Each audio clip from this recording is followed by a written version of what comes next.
Assalamualaikum warahmatullahi wabarakatuh. Saya Nilam Zulfi Jazilah, NIM 20410501016 akan menjelaskan tentang SORF.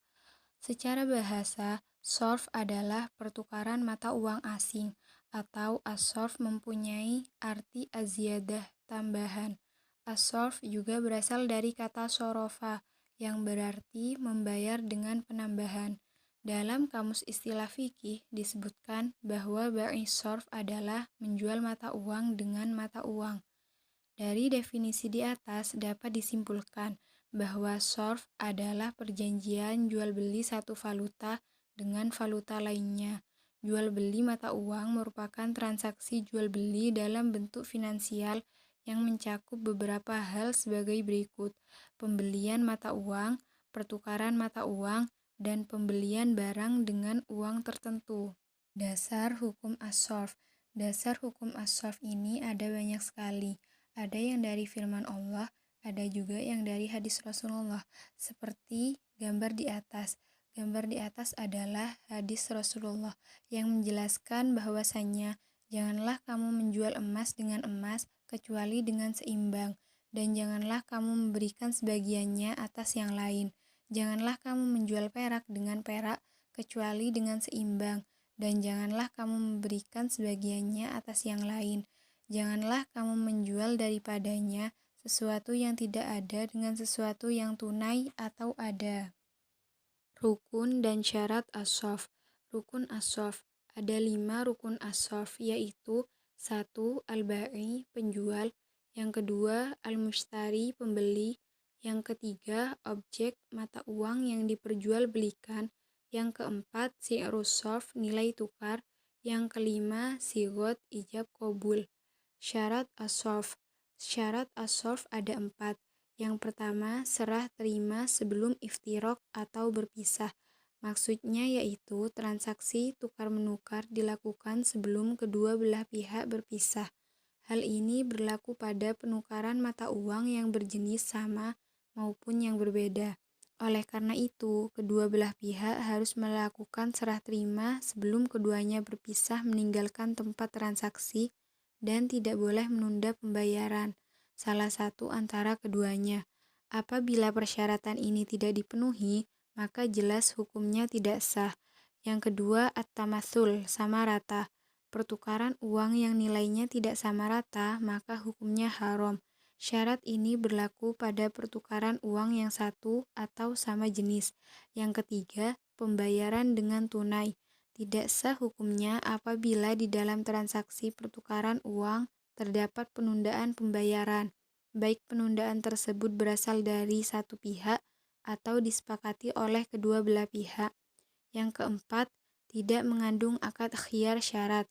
Apabila terdapat khiyar syarat pada akad as-sorf, baik syarat tersebut dari sebelah pihak maupun dari kedua belah pihak, maka menurut jumhur ulama hukumnya tidak sah, sebab salah satu syarat sah transaksi adalah serah terima, sementara khiyar syarat menjadi kendala untuk kepemilikan sempurna.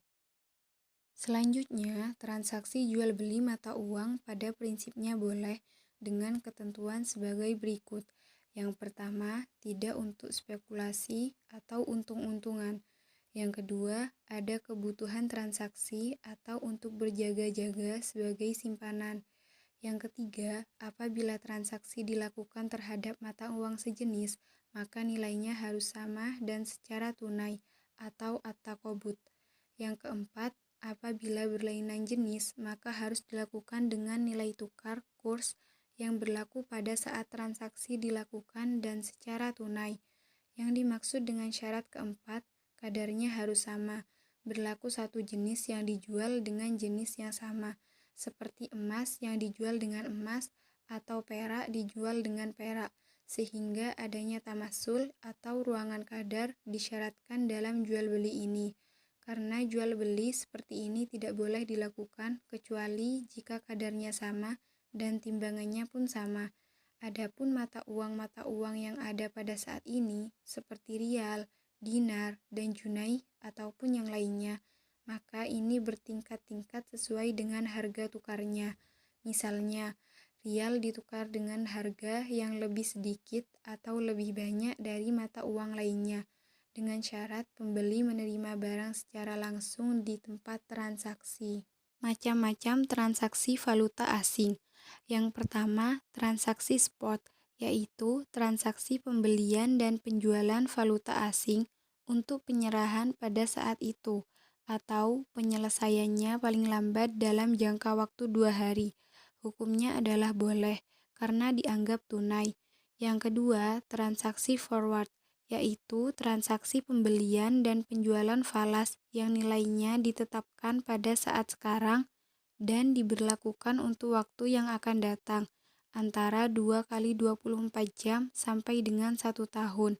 Hukumnya adalah haram, karena harga yang digunakan adalah harga yang diperjanjikan dan penyerahannya dilakukan di kemudian hari. Yang ketiga, transaksi swap, yaitu suatu kontrak pembelian atau penjualan falas dengan harga spot yang dikombinasikan dengan pembelian antara penjualan falas yang sama dengan harga forward. Hukumnya haram karena mengandung unsur maisir. Yang keempat, transaksi option, yaitu kontrak untuk memperoleh hak dalam rangka membeli atau hak untuk menjual yang tidak harus dilakukan atas sejumlah unit valuta asing pada harga dan jangka waktu atau tanggal akhir tertentu. Hukumnya haram karena mengandung unsur maisir atau spekulasi. Dari beberapa macam jenis valuta asing di atas, tidak semua dipandang sesuai dengan syariat Islam. Dalam arti, ada jenis yang dihukumi haram dan ada pula yang hukumnya sah menurut Islam. Mungkin itu saja yang dapat saya sampaikan. Kurang lebihnya mohon maaf. Wassalamualaikum warahmatullahi wabarakatuh.